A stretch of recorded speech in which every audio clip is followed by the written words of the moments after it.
Greetings, church. It's Kevin Duclairon. Today is the 22nd of January 2020, and I just came back from the post office. I'm alarmed.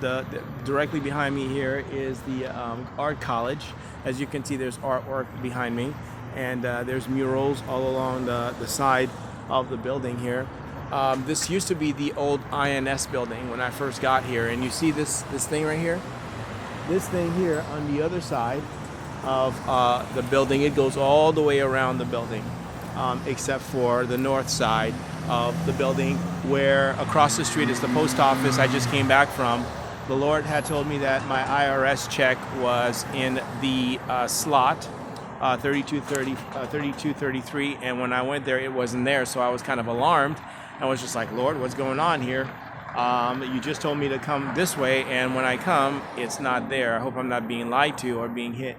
Well, anyway, Melinda clarified that the check was there, but the Asian community found out that I was coming, and they've been doing this since June of last year.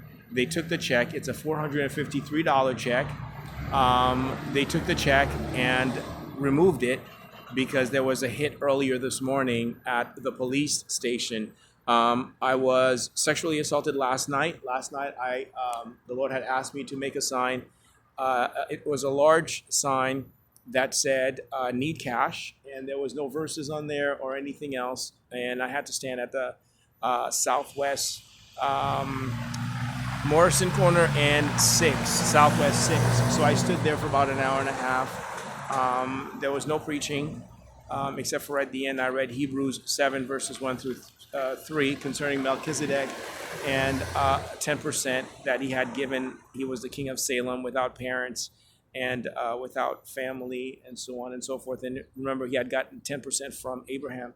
Anyway, long story short, I read that. I had a couple of people give me cash. One gentleman gave me $11. He was wearing orange. Another guy, black-skinned brother, gave me a dollar bill. And before that, across the river, I was eating dinner that I had picked up at City Team. I don't know why they gave me a child's portion of it.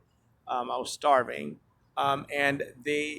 another gentleman, I guess he was British, he gave me $1. And funny thing, he says, if you keep this dollar for 2 weeks, in 2 weeks I will give you $20. I said, okay, I'm not exactly sure what that means, but I just took it and kept it in my pocket. So altogether, the Lord gave me 13 bucks. I figure it was for the preaching of the word, so I was happy. But truthfully, I'd rather use my social security number to get a full-time job like I used to in the 80s and the 90s. I haven't worked since 2017, and it is, when it comes to cash, it's brutal. So anyway, I had to go to the police station this morning because I was hit last night. I went to sleep. I pitched my tent and was trying to go to sleep on Alder and 3rd Avenue. There were 3 cars parked there, and I was told not to set my tent on Alder, but to do it on 3rd Avenue. And apparently they knew I was coming, so they put a rat there. And of course, with rats come snakes. I crossed the river and parked it on Southeast Alder, and Grand, I think it is, next to the U.S. Bank. And they visited me last night, and I was pierced on my right thigh. I was sexually assaulted, and apparently they opened up a can of soda seltzer, which spilled into my drinks. I went to the police department to file a report. The Lord wanted me to report it. Called non-emergency, stood outside and spoke to the public, holding that big old sign, and spoke to Patricia Barrera. Supposedly she's an arch enemy of mine, but I don't know. She says she's not, but whatever. Spoke to her briefly, and then afterwards, that was it. And then I just came back from getting cleaned up here and came to pick up the